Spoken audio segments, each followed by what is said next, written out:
शुभ संदेश के हमारे सारे श्रोताओं को एक और बार प्रभु यीशु मसीह के अति श्रेष्ठ नाम में नमस्कार और जय मसीह। थोड़ी देर के हमारे मनन के लिए आइए पढ़ेंगे यूहन्ना का सुसमाचार 4 अध्याय 23वां पद, जॉन्स गॉस्पेल चैप्टर 4 वर्स 23। प्यारों, प्रभु यीशु मसीह और सामरी स्त्री के बीच में जो बातचीत हुआ, उस बातचीत के बीच में आराधना के संबंध में यीशु मसीह कुछ महत्वपूर्ण बातें उस सामरी स्त्री को सुनाया। उसमें से पहली बात हमने देखा कि आज यानी नया नियम के समय पर पुराने जमाने के तरह का कोई विशेष जगह आराधना के लिए नहीं चाहिए। सर्वशक्तिमान सर्वव्यापी परमेश्वर हर जगह में उपस्थित है। उसकी आराधना के लिए कोई विशेष स्थान की जरूरत नहीं। कोई पवित्र स्थान आज संसार में नहीं है। और दूसरी और महत्वपूर्ण एक सच्चाई इस पद में यीशु मसीह बताते हैं, सच्चे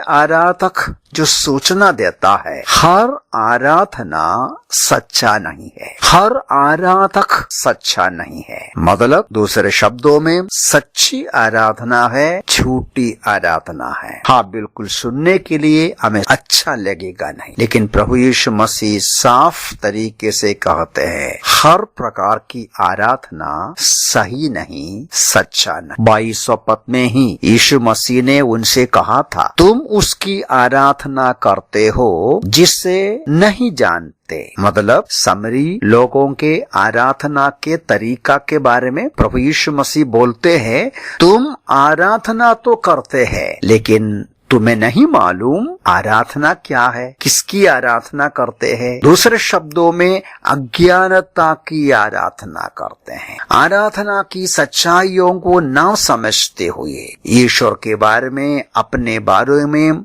जानकारी के बिना जो आराधना होता है वो झूठी आराधना है, परमेश्वर स्वीकार नहीं कर सकता।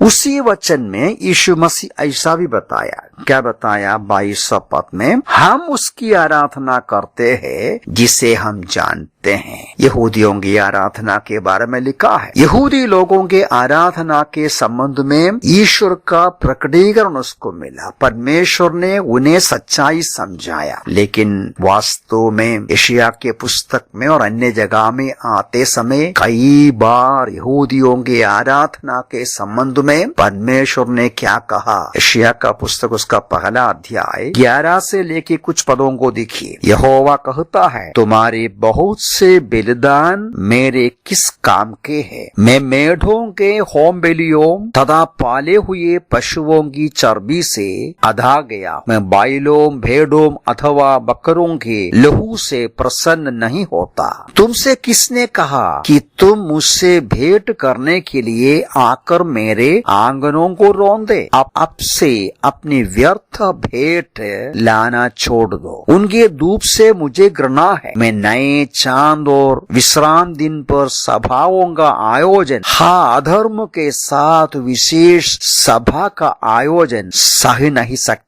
प्यारों, यशायाह के पुस्तक में परमेश्वर ने यहूदियों की आराधना के बारे में कहा। यहूदी लोग जिनको लिखता है कि उनका आराधना सही है, जिनको परमेश्वर का प्रकाशन मिला है, जिनको परमेश्वर से ज्ञान मिला है, व्यवस्था मिला है, नबियों का वचन मिला है, उनके आराधना सभाओं के बारे में परमेश्वर बोलता है, तुम मेरे भवन में क्यों आया? तुमको कौन बुलाया? मुझे तुम्हारी आराधना नहीं चाहिए, तुम्हारी भेंट मुझे नहीं चाहिए।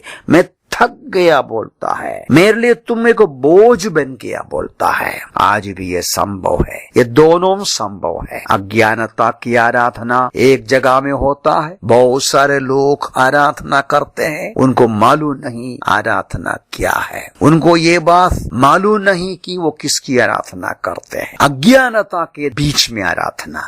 लेकिन यहूदियों के समान आज धार्मिक लोग हो सकते हैं जिनको लगता दिखता है वो सचमुच में सच्ची आराधना करते हैं, लेकिन जांचना पड़ेगा ये वचन के अनुसार क्या हम जो आराधना अर्पण करते हैं या उपासना करते हैं वो सच्चा है, ईश्वर के सामने स्वीकार योग्य है। सच्ची आराधना क्या है? 23वां पद में 3 बातें कहते हैं, उसमें से एक ही बात देख हम जल्दी बंद करेंगे। देखो 23 पद को फिर से देखिए, परंतु समय आ रहा है, वरन आ गया है, सच्चे आराधक पिता की आराधना करेंगे। आराधना परमेश्वर पिता को करना है। बहुत सारे लोग जाने अनजाने मनुष्य की आराधना करते हैं, जानवरों की आराधना करते हैं, पक्षियों की आराधना करते हैं, मूर्तियों की आराधना करते हैं। कुछ लोग एक जगह का आराधना करते हैं। सच्ची आराधना पिता परमेश्वर की आराधना है। निर्गमन के पुस्तक में जब परमेश्वर ने उस 10 आज्ञाएं दिया, उसमें से पहला 2 आज्ञा आराधना के संबंध में है। किसकी आराधना करना है, कैसे आराधना करना है। महान ईश्वर, एकमात्र परमेश्वर, जो जीवित परमेश्वर है, जो सृष्टिकर्ता परमेश्वर है, उसका ही आराधना करना है। उसके अलावा किसी भी प्रकार की आराधना स्वीकार योग्य नहीं होगा। बाय द वे, सचमुच में आराधना का मतलब क्या? बहुत सारे लोग इस बात को नहीं जानते। आराधना प्रार्थना नहीं है, आराधना केवल म्यूजिक नहीं है। आराधना मतलब महान ईश्वर को उनका महानता का पहचान में, उसका श्रेष्ठता के पहचान में आदर सम्मान देना है, उनके सामने साष्टांग प्रणाम करना है, उसकी बड़ाई और प्रशंसा करना है, उसकी उपासना करना है, उसका नाम की महिमा करना है, उसका नाम का ऊंचा करना है। और यीशु मसीह यहाँ कहते हैं परमेश्वर को पिता के रूप में पहचान कर आराधना करना है। यह बहुत महत्वपूर्ण सच्चाई है। आज हमें प्रभु यीशु मसीह पर विश्वास करने के द्वारा पाप की क्षमा मिलते हैं, उतना नहीं, परमेश्वर का संतान बनते हैं।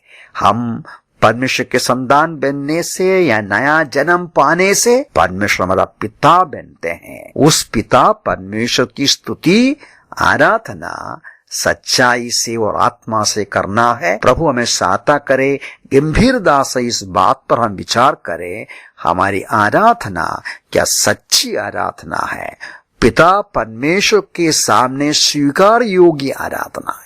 क्या उसके नाम की बड़ाई प्रशंसा हम करते हैं? क्या उसका हृदय में हमारी आराधना खुशी का कारण बनते हैं? प्रभु इन वचनों से हमें सहायता करें। प्रभु के नाम की महिमा। कितना मधुरतम है प्रभु तेरे आंगन में वास करना, कितना मधुरतम है, कितना मधुरतम है प्रभु तेरे आंगन में वास करना, कितना मधुरतम है। सेनाओं के यहोवा तेरा निवास स्थान क्या ही प्रिय है। सेनाओं के यहोवा तेरा निवास स्थान क्या ही प्रिय है। कितना मधुरतम है प्रभु तेरे आंगन में वास करना,